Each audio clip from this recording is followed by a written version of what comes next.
वहाँ पर रूपा की हत्या हुआ था जी। और उसके बारे में अफवाह बहुत गंदा और गलत फैला दिया गया था, जो कि यहाँ आने के बाद हमको ऐसा कुछ समझ में नहीं आया। और उसी को हवा सुनकर बहकावा में आकर हमने यहाँ अपने बयान से जो भी क्षति या नुकसान हुआ, जो भगदड़ हुआ, मैं उसके लिए क्षमा प्रार्थी हूँ। और बिहार पुलिस से जो मैं आज तक बोलते आया हूँ, मैं उसके लिए दोनों कान पकड़ के मैं क्षमा मांगता हूँ। और बिहार पुलिस को, वर्दी को मैं सम्मान करता हूँ और अंतिम शासन। थाना अध्यक्ष आप हैं? जी बिल्कुल। आप कानून पढ़ते हैं? कानून के रखवाले हैं तो पढ़ते ही हैं। और हमको लगता है कि आपसे बढ़कर मूर्ख कोई थाना पूरे भारत में नहीं, उसे सबूत हम लेकर आए। पुलिस वाले को समझाते रहते हैं बार बार कि ये कानून। मैं बोला तो कि जो अभी तक जो कुछ मैं बोलते आया हूँ, मैं दोनों कान पकड़ के क्षमा चाहता हूँ। बिहार पुलिस हमारे सम्मानित हैं और दिल से मैं अंतिम साथ सम्मान करते हैं।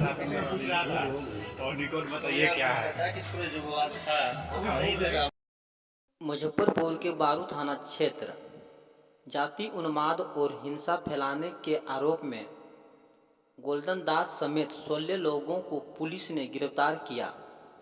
एसएसपी राकेश कुमार के अनुसार गोल्डन दास और उसके समर्थकों ने इलाके में तनाव उत्पन्न करने, विधि व्यवस्था भंग करने और कई घरों में तोड़फोड़ करने का प्रयास किया था।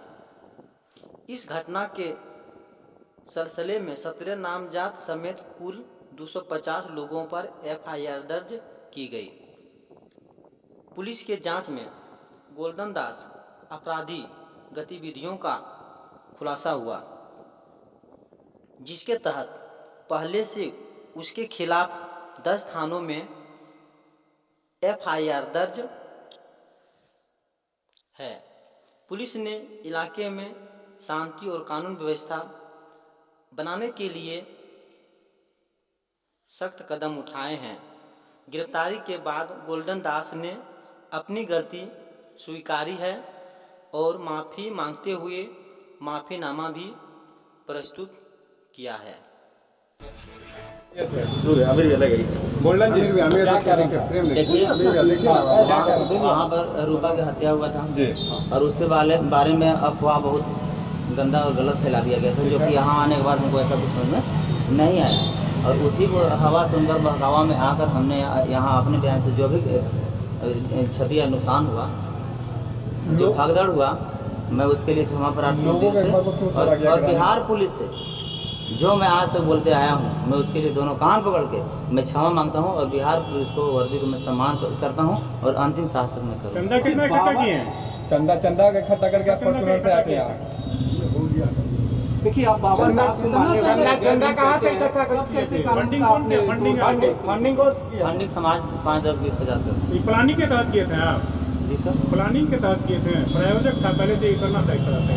नहीं सर, प्लानिंग नहीं, जिसे बोल तो रहे हैं कि यहाँ जैसा अफवाह मीडिया में चल रहा था और यहाँ आने के बाद पता चल गया ऐसा बिल्कुल कुछ नहीं। चंदा क्या करते हैं जी? आप ऐसा बार बार कर चुके हैं, आप क्या करते हैं पैसा को? कानून को आप पुलिस वाले को समझाते रहते हैं बार बार कि ये कानून। मैं बोला तो कि जो अभी तक जो कुछ मैं बोलते आया हूँ, मैं दोनों कान पकड़ के क्षमा चाहता हूँ। बिहार पुलिस हमारे सम्मानित हैं और दिल से मैं अंतिम साथ सम्मान करते हैं। गोल्डन जी, आप बाबा साहब को मानते हैं ना, जय भीम का नारा, तो आपने कानून के विरुद्ध जाके इस तरह से कैसे आपने? मैं उसी को जो गलती किया और जो कानून जो प्रक्रिया है, जो कानूनी कार्रवाई है हम पर करें, हम उसका सजा काटने के लिए तैयार हैं। घटना क्रम के बाद में लगातार राजनीतिक दलों का उस घटना स्थल पे और उस ग्रामीण गांव में लगातार आना जाना हो रहा था। उसी क्रम में कल एक नवयुवक है जिनका नाम गोल्डन दास है, वो वहाँ कल आए हुए थे अपने समर्थकों के साथ में और उन्होंने वहाँ पे काफ़ी उग्र तरीके से अपने भाषण को रखा, जिससे इनके समर्थक उत्तेजित हो गए और उनके समर्थकों के द्वारा लगभग 5 से 6 घरों में जाके तोड़फोड़ की गई। एक तो जो आरोपी थे जिनको गिरफ्तार किया गया था मिथिलेश राम, उनके घर के बाहर जो सामान पड़ा था उससे तोड़फोड़ की गई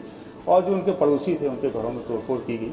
और चूंकि वहाँ पर पुलिस बल मौजूद था तो जैसे ही ऐसा मूवमेंट हुआ तो 5 मिनट के अंदर पुलिस ने अपना एक्शन करना शुरू कर दिया। हम लोगों ने हल्का बल प्रयोग किया और वहाँ से उन लोगों को हटाया। उस क्रम में हम लोगों ने 16 लोगों की गिरफ्तारी की है, जिसमें से जो इसके मुख्य अभियुक्त हैं जिनका नाम गोल्डन दास, उनकी भी गिरफ्तारी की गई।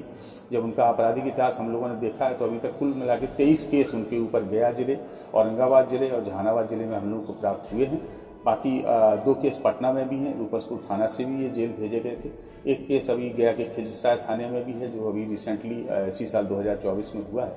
और अभी तक की जानकारी के हिसाब से वो अभी 4 कांडों में वो वांछित भी हैं, जिसमें वो बेल आउट नहीं है, वांटेड है। तो हम लोग अपने यहाँ भी इसमें 2 कांड प्रतिवेदित हो रहे हैं, जिसमें एक पीड़ित पक्ष है जिनके घरों में लूटपाट सामान तोड़ा गया है वो लोग कर रहे हैं। दूसरा कांड पुलिस दर्ज कर रही है, चूँकि पुलिस के ऊपर भी इन लोगों के द्वारा रोड़ा पत्थर चलाया गया था। तो इस कल वाले घटनाक्रम में कुल 16 लोगों की गिरफ्तारी की गई है और इसमें हम लोगों ने 2 व्हीकल भी हम लोगों ने जब्त किए हैं, जिसमें एक फॉर्चूनर है जिससे आए थे, इसके अलावा एक पिकअप और 38 मोटरसाइकिल्स जो वहाँ से हम लोगों ने जब्त की हैं, जो उनके समर्थकों की थी। हम सारी जितनी बाइक जब्त की गई हैं उन सभी का सत्यापन करा रहे हैं और इसमें जो फर्दर कार्रवाई की जाएगी उससे हम आप लोगों को अवगत कराएंगे। इसके साथ ही कुछ हम लोगों ने चैनल भी सिलेक्ट किए हैं, हम लोगों की साइबर टीम ने भी सिलेक्ट किए हैं जिन्होंने शुरुआत से इस घटना में लगातार दुष्प्रचार किया। पुलिस ने ऑफिशियल स्टैंड रखने के बाद भी दुष्प्रचार किया गया, विशेषकर गैंगरेप के बारे में दुष्प्रचार किया गया और बॉडी के जो प्राइवेट पार्ट्स हैं वहाँ पे इंजरी के बारे में दुष्प्रचार किया गया है। हम लोग ऐसे सारे चैनल्स को नोटिस देने जा रहे हैं और जो भी आईटी एक्ट के अंतर्गत और जो भी सूचना एवं जनसंपर्क विभाग के प्रावधान है उन प्रावधानों के अंतर्गत उनकी कार्रवाई की जाए। क्या बढ़ता जा रहा है सर घटनास्थल पे हम लोगों की फोर्स मजिस्ट्रेट है, लगभग एक कंपनी वहाँ पे हम लोगों की DSP रैंक के ऑफिसर वहाँ पे राउंड द क्लॉक हैं, 2 इंस्पेक्टर रैंक के ऑफिसर हैं और लगभग 100 पुलिसकर्मी वहाँ पे हैं। वहाँ माहौल पूरी तरीके से शांति है, अभी कोई वहाँ भी व्यवस्था की पत्थरबाजी में पुलिसकर्मी भी घायल? हाँ, कुछ थोड़ा बहुत पुलिसकर्मियों को चोट लगी है पत्थरबाजी में और इसलिए हम लोग पुलिस कांड भी अपना दर्ज कर रहे हैं।